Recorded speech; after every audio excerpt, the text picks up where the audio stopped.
अभी तक हमने पढ़ा था यहाँ पर कि टेस्ट क्या होती है, ठीक है, और टेस्ट का निर्माण किस प्रकार होता है।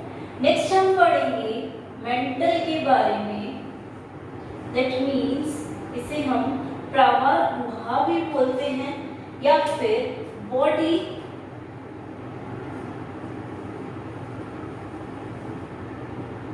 वॉल, मेंटल या बॉडी वॉल, राइट। अगर हम टेस्ट को रिमूव करते हैं, टेस्ट को हटाते हैं, तो टेस्ट को हटाने के बाद हमारे पास आता है मेंटल, राइट। और मेंटल पूरी बॉडी प्रॉपर में ही उपस्थित रहती है, नीचे फुट भाग में उपस्थित नहीं रहती, राइट। और मेंटल बॉडी प्रॉपर में भी अलग अलग तरीके से व्यवस्थित रहती है। जैसे अगर हम ऊपर वाले भाग की बात करें तो ऊपर वाले भाग में मेंटल थोड़ी सी चौड़ी होती है, मोटी होती है, बॉडी प्रॉपर के ही ऊपर भाग में। जैसे ये बॉडी प्रॉपर था हमारा, राइट, तो ऊपर वाले भाग में ये मोटी होगी, चौड़ी होगी, वाइड होगी, और इसी के साथ ट्रांसलूसेंट या फिर ओपेक होगी, मीन्स वहां से कुछ भी नहीं दिखेगा। प्लस यहाँ पे क्या प्रेजेंट होगा, मसल्स उपस्थित रहेंगी, पेशियां और नर्व सेल्स उपस्थित रहेंगे। वहीं हम नीचे वाले भाग की अगर बात करते हैं मेंटल के, तो मेंटल का नीचे वाला भाग जो होगा वो बॉडी प्रॉपर का ही भाग है, लेकिन ये थोड़ी सी पतली होगी, लेयर नैरो होगी, मसल्स यहाँ पर पीक होगी, लेकिन इसके कंपैरिजन में इस रीजन में मांसपेशियां कम उपस्थित होंगी, नर्व्स कम उपस्थित रहेंगी। और इसी के साथ ये वाला एरिया ट्रांसपेरेंट होगा, मीन्स यहाँ से सब कुछ अंदर क्या व्यवस्थित है वो हमें सब कुछ दिखेगा, क्योंकि ये एरिया ट्रांसपेरेंट ना। क्योंकि हमने बोल दिया ऊपर वाली मोटी है, नीचे वाली पतली है, तो हमने देखा पूरी बॉडी प्रॉपर में मेंटल अलग अलग तरीके से अरेंज्ड है, कहीं पर ज्यादा है, कहीं पर कम अरेंज्ड, राइट। नेक्स्ट अगर हम यहाँ पर बोल रहे हैं कि हमने जो ट्यूनिक लेयर थी या जो टेस्ट लेयर थी उसको रिमूव किया, तो हमें दिखी मेंटल, और मेंटल जो लेयर है यही लेयर टेस्ट को सिक्रीट करती है, टेस्ट को बनाती है, इसका स्रावन करती है, राइट। इसी के कारण टेस्ट बन रही है, test layer tunic layer form हो रही है, राइट। तो हमने ये देखा कि जैसे जैसे आगे बढ़ते जाएंगे तो हम देखेंगे मेंटल टेस्ट को सिक्रीट करती जाएगी, ऊपर वाली जो लेयर होगी वो रिमूव होती जाएगी, बाहर वो तड़ती जाएगी, और नीचे से न्यू लेयर टेस्ट की बनती जाएगी और फॉर्म होती जाएगी। तो इस तरह से फॉर्मेशन होता है। मेंटल के नीचे वाला पोर्शन क्योंकि ट्रांसपेरेंट है, तो अगर हम मेंटल को रिमूव करते हैं तो हम देखते हैं कि अंदर इंटरनल ऑर्गन्स या अंतरांग या विसरल ऑर्गन्स प्रेजेंट रहते हैं, जिन्हें हम अंतरांग भी कहते हैं, जो मेंटल के अंदर की तरफ उपस्थित रहेंगे। और इसके नीचे वाले पोर्शन से क्योंकि ये दिखती है तो यहाँ से हमें अंतरांग बिना हटाए भी बाहर से बहुत इजीली विजिबल रहते हैं, जबकि फुट रीजन जो है उस फुट रीजन में कोई मेंटल प्रेजेंट नहीं है। तो ये थी हमारी मेंटल की बात। अब क्योंकि मेंटल है, बॉडी वॉल है, तो ये डिफरेंट 3 टाइप्स के टिश्यूज में, सेल्स में व्यवस्थित रहेगी।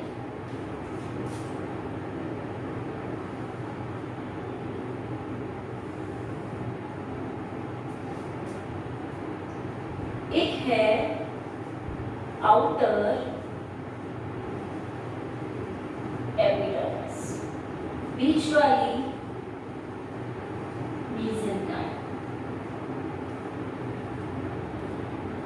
और अंदर वाली इनर एपिडर्मिस, राइट। इस तरह से मेंटल में 3 लेयर्स में ये यूनाइटेड है, डिवाइड। नाउ अगर हम आउटर एपिडर्मिस की बात कर रहे हैं तो आउटर एपिडर्मिस हमारे अग्र आंत्र और पश्च आंत्र को बनाती है। That means anterior intestine and posterior पश्च आंत्र को बनाती है और यहाँ पर ये प्रेजेंट है। इसमें हेक्सागोनल सेल्स या हेक्सागोनल एपिथेलियल सेल्स जो षटकोणीय होते हैं वो यहाँ पर व्यवस्थित रहते हैं और इनके द्वारा बनती है सिंगल लेयर, इसकी व्यवस्थित रहती है।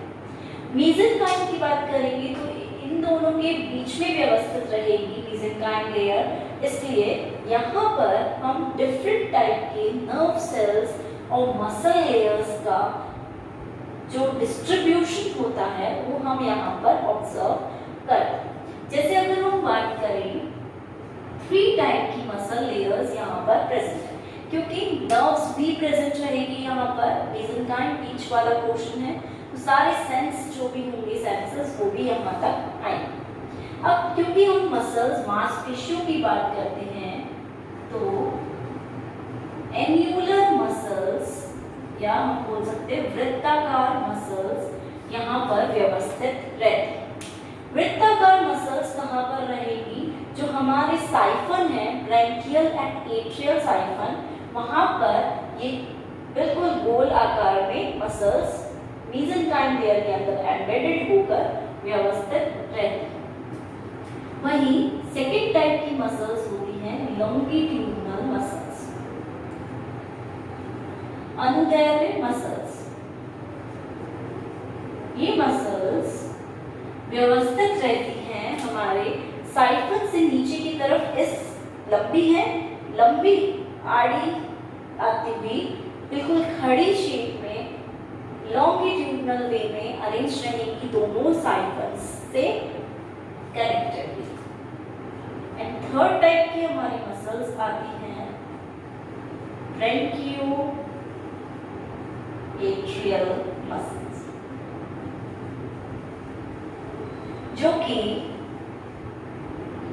जो प्रेजेंट रहेंगी हमारे ब्रैंकियल और एट्रियल चैम्बर में प्रेजेंट रहेंगी और इन दोनों चैम्बर्स के बीच में इन्हें यूनाइट करते हुए, कनेक्ट करते हुए इनके जितने भी मूवमेंट होंगे, इनको कॉन्ट्रैक्ट करना है, इनको रिलैक्स करना है, इनमें संकुचनशीलता लानी है, तो उसमें ये मसल्स रहेंगी। लॉन्गिट्यूडिनल मसल साइफन को खींचने में, ऊपर किस तरह से हम खींच सकते हैं उसमें हेल्प करेंगी। एन्युलर मसल्स उनकी चौड़ाई को कंट्रोल करेंगी, किस तरह से वो साइफन पतला और चौड़ा हो सकता है। तो इस तरह से मसल्स मूवमेंट करवाएंगी और मूवमेंट के कारण ही आगे जाकर ये सब चीजें बन पाएंगी। वहीं हम इनर एपिडर्मिस की बात करेंगे तो ये भी सिंगल लेयर पॉलीगोनल सेल्स के द्वारा बनी हुई है। पॉलीगोनल मीन्स उनमें बहुत सारे जो साइड्स हैं वो हो सकते हैं, 6 से ज़्यादा भी हो सकते हैं। तो पॉलीगोनल सेल्स के द्वारा, कोशिकाओं के द्वारा ये बनी हुई रहती है लेयर और इसमें भी नर्व फाइबर्स अटैच्ड रहते हैं। तो इस तरह से बॉडी वॉल में 3 लेयर्स हैं, आउटर, मेसेनकाइम एंड इनर, और मेसेनकाइम में मोस्टली मसल्स का अरेंजमेंट रहता है। वहीं हम अगर बात कर लेते हैं हमारे विसरल ऑर्गन्स या इंटरनल ऑर्गन्स,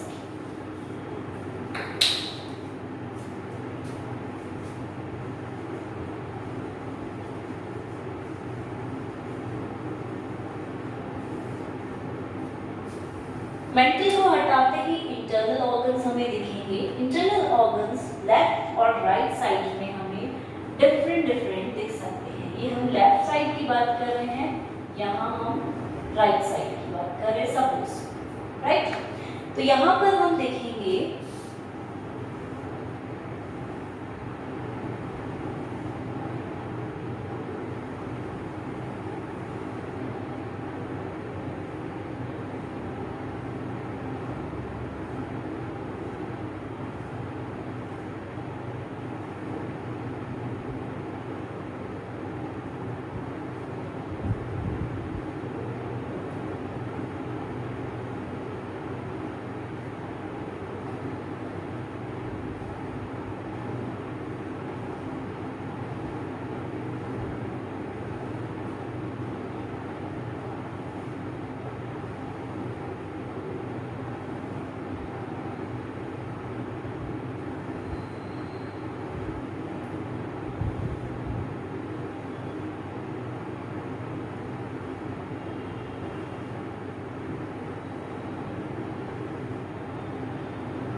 कि हम लेफ्ट एंड राइट साइड के अलग अलग टाइप के ऑर्गन्स देख रहे हैं। अगर हम दोनों साइड से देखते हैं तो हमें अलग अलग ऑर्गन्स देखने को मिलते हैं। ये चीज हम यहाँ पर ऑब्जर्व करें।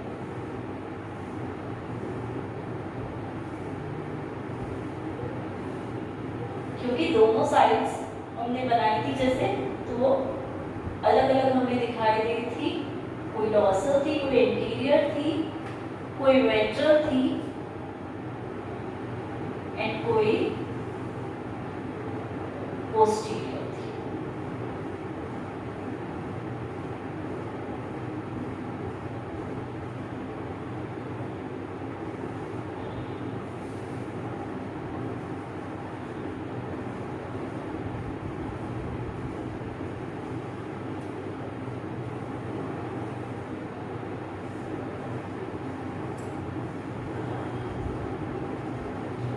राइट,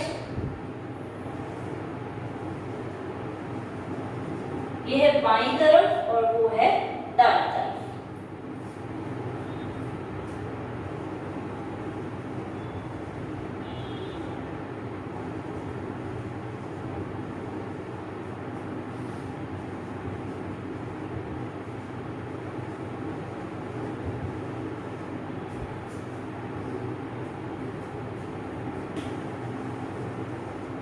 अब हम एक डिफरेंस यहाँ पर देखेंगे कि जब हम लेफ्ट साइड से ऑब्जर्व करते हैं ऑर्गेनिज्म को, तो हमने यहाँ पर देखा है कि जो ब्रैंकियल एपर्चर है वो इस साइड प्रेजेंट है एंड जो एट्रियल एपर्चर है वो यहाँ प्रेजेंट है। राइट, एन्युलर मसल्स ये हमें यहाँ पर देखने को मिल रही हैं, ये जो सर्कुलर में प्रेजेंट। लॉन्गिट्यूडनल अनुदैर्ध्य मांसपेशियां ये है जो लंबी जो है जा रही है यहाँ से, ठीक है। ये है साइफन जो बाहर की तरफ निकला हुआ पोर्शन। ये अपर्चर है और इस अपर्चर को लिप्स, 4 लोब्ड लिप्स, मतलब 4 पिंड में लिप्स डिवाइड है और वो इसे ढका हुआ है। तो जब भी वाटर को बाहर या अंदर आना होगा तो यहाँ से लिप्स ओपन होंगे और अपर्चर खुल जाएगा। राइट, जब हम लेफ्ट साइड की बात कर रहे हैं, यहाँ पर ब्रैंकियल अपर्चर इस साइड है, एट्रियल अपर्चर इस साइड है, लेफ्ट गोनाड हमें दिख रहा है visible, left lobe of liver दिख रहा है। इसके अलावा एंडोस्टाइल भी यहाँ पर दिखेगा और इंटेस्टाइन का पोर्शन भी हमें यहाँ दिख रहा है। वहीं हम राइट टाइप के इंटरनल स्ट्रक्चर्स की बात करते हैं तो यहाँ ब्रैंकियल था लेकिन राइट साइड से देख रहे हैं, इसलिए ये वाला एट्रियल अपर्चर होगा, उधर वाला ब्रैंकियल होगा, माउथ वाला उधर, क्योंकि हमने राइट साइड से देखना है। राइट लोब ऑफ लिवर दिखेगा, राइट गोनाड जो है वो हमें विजिबल होगा राइट साइड से एंड यहाँ पर इंटेस्टाइन हमें देखने को नहीं मिलेगा। मसल्स दोनों दिखेंगी, इंटेस्टाइन की जगह पेरिकार्डियम दिख रही है जो हार्ट को कवर करती है लेयर। तो पेरिकार्डियम हमें राइट साइड से बहुत इजीली विजिबल रहते हैं। तो इस तरह से अलग अलग साइड से हमें अलग अलग स्ट्रक्चर्स ऑब्जर्व होते हैं। वहीं हम बोल सकते हैं कि यहाँ पे दोनों साइड से डिफरेंट टाइप के स्ट्रक्चर्स हमें दिखते हैं। अब हम बात करेंगे नेक्स्ट हमारा डाइजेस्टिव सिस्टम, पाचन तंत्र।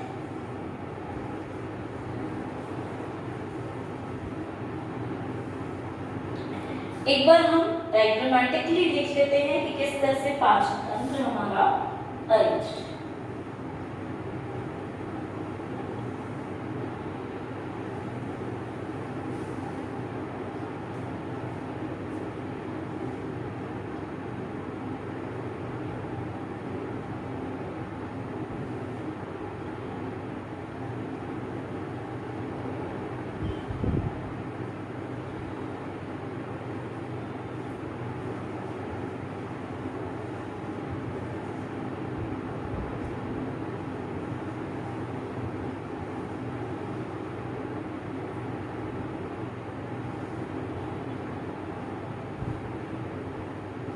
ये अपर्चर है, एट्रियल,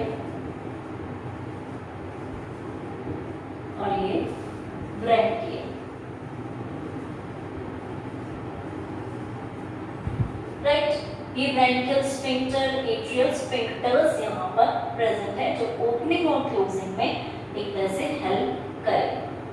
राइट, जब हम यहाँ आते हैं तो यहाँ हम ऑब्जर्व करते हैं इस तरह से ये स्ट्रक्चर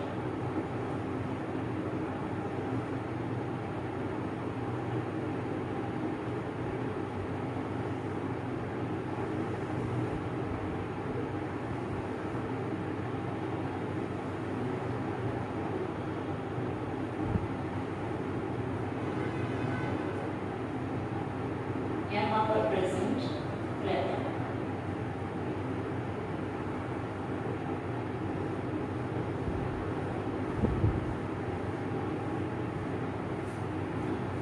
राइट, वहीं यहाँ पर भी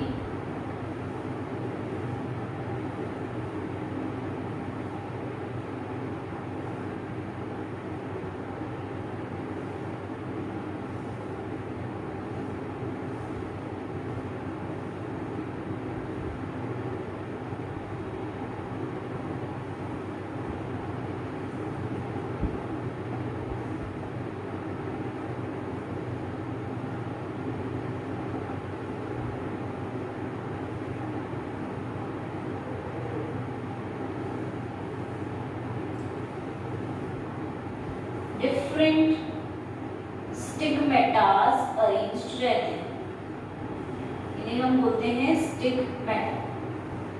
इनका यहाँ पर अरेंजमेंट रहता है।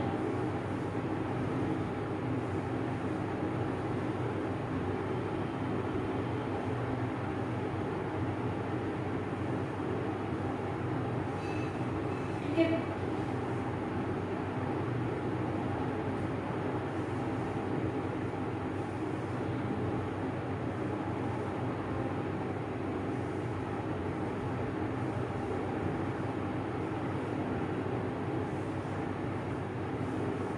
इस तरह से इसको हम बोलते हैं ब्रैंकियल कोश या ब्रैंकियल सैक। और इससे आगे वाला जो रीजन है उसको हम बोलते हैं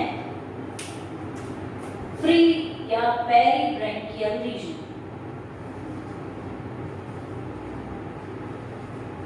स्टिग्मेटा का अरेंजमेंट। अब क्योंकि माउथ यहाँ पर प्रेजेंट होगा, माउथ के नीचे बकल कैविटी प्रेजेंट होगी और बकल कैविटी के नीचे फेरिंक्स रीजन प्रेजेंट होगी। नाउ फेरिंक्स के बाद ये आता है हमारा ईसोफेगस। ईसोफेगस के बाद यहाँ पर आता है हमारा लिवर की लोब्स हैं, डिफरेंट 2 लोब्स। तो ये आता है हमारा स्टमक। स्टमक के बाद ये आती है हमारी इंटेस्टाइन। आज ये आता है हमारा रेक्टम भाग और ये एनस, एनल पोर बाहर की तरफ जो ओपन हो रहा है। ये है हमारा गोनाड जनका। राइट, तो इस तरह से डाइजेस्टिव सिस्टम जो होता है हर्डमानिया में इस तरह से अरेंज्ड रहता है। राइट, अब हम देख लेते हैं इसकी एलिमेंट्री कैनाल। इसमें भी जब हम डाइजेशन की बात करेंगे तो ये 2 पार्ट्स में डिवाइडेड रहेगा।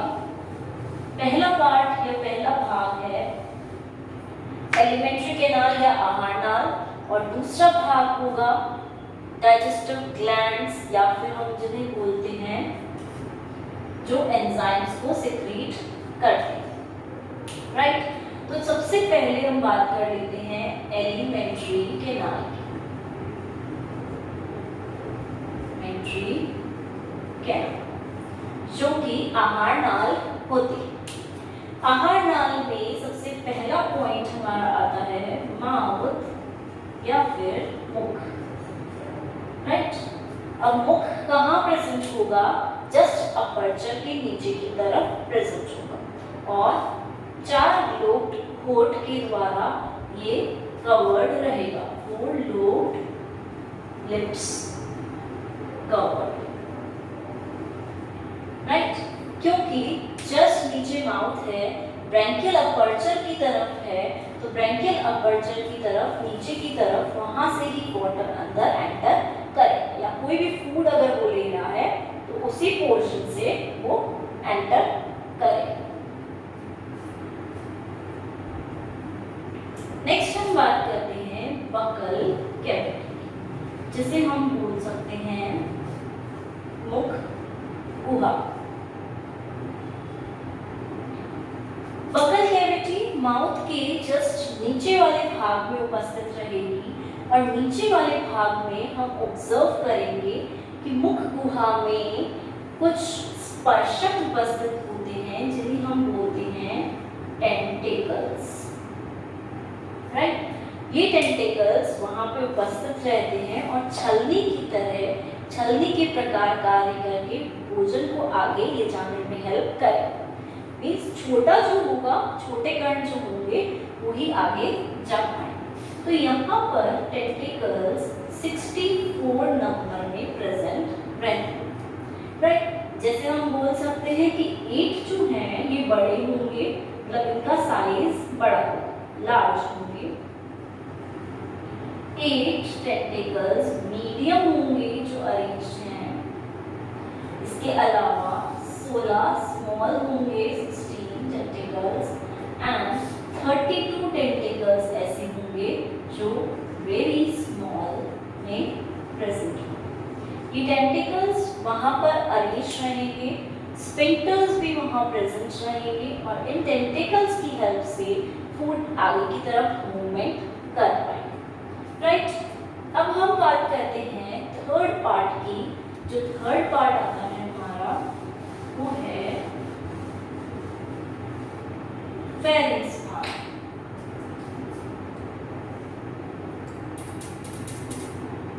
या ग्रसनी भाग। पूरा जो हम बात कर रहे हैं पूरे फेरिंक्स को हमने, क्योंकि मुख गुहा के बाद ये प्रेजेंट है, तो फेरिंक्स भाग पूरा पीछे की तरफ ले जाकर ये 2 पार्ट्स में डिवाइड करता है, राइट। पहला भाग जो होता है इसका वो होता है pre branchial chamber, right. Branchial chamber से जस्ट पहले वाला भाग प्री ब्रैंकियल चैम्बर। नाउ क्योंकि ब्रैंकियल से पहले है प्री, राइट, तो यहाँ पर हम ऑब्जर्व करेंगे कि स्फिंक्टर्स प्रेजेंट रहेंगे, और ये वाला जो भाग होता है यहाँ, ये वाला भाग कहलाता है प्री ब्रैंकियल चैम्बर, ठीक है। यहाँ पर बहुत सारे स्फिंक्टर्स भी उपस्थित रहेंगे, क्लोजिंग ओपनिंग में जो हेल्प करेंगे। इसके अलावा यहाँ पर टेंटिकल्स तो पहले उपस्थित थे ही, टेंटिक्यूलेट्स भी उपस्थित रहेंगे,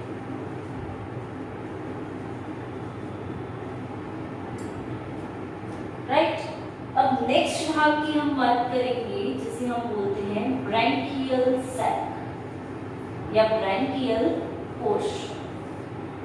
ब्रैंकियल कोश में हम बात करते हैं कि पूरा का पूरा भी हमने स्ट्रक्चर बनाया था। ब्रैंकियल कोश में पूरा का पूरा जो भाग है वो स्टिग्मेटा से, मतलब इसके अंदर स्टिग्मेटा अरेंज्ड होते हैं, और पूरा हर्डमानिया का जो बॉडी प्रॉपर है उसमें स्टिग्मेटा का अरेंजमेंट रहता है। क्योंकि आगे जाकर क्या आएगा, ईसोफेगस आएगा, तो ईसोफेगस से पहले फेरिंक्स है, और ईसोफेगस एक ट्यूब लाइक स्ट्रक्चर होके एंड कर रहा था। तो ब्रैंकियल साइड और एट्रियल साइड, पूरी साइड में हमने स्टिग्मेटा का वहाँ पे अरेंजमेंट देखा था, और स्टिग्मेटा बहुत वेल प्रॉपरली वहाँ पर अरेंज थे, और एक स्पेसिफिक फंक्शन को ये करते हैं। एक स्पेसिफिक फंक्शन परफॉर्म करने के बाद यहाँ से आगे फूड ईसोफेगस में एंटर कर